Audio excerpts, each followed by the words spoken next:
சொல்லலாமா? இன்னைக்கு அடைக்கலம் சார், அடைக்கலம் சாமியா, அடைக்கலம் சாமி அவர்கள் சொல்லுங்கடா, அவர்கள் இப்ப கடவுள்கிட்ட என்ன சொல்ல போறேன் தெரியுமா? Wish happy birthday to you அடைக்கலம் சாமி. Wish happy birthday to you அடைக்கலம் சாமி.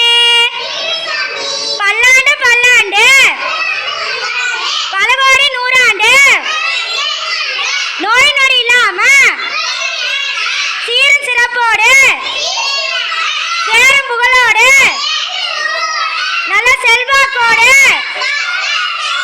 நல்ல அறிவோடு நல்ல புத்திசாலியோடு நேரம் ஐஸ்வர்யம் 100 ஐஸ்வர்யம் நினைச்சதை சாதிச்சு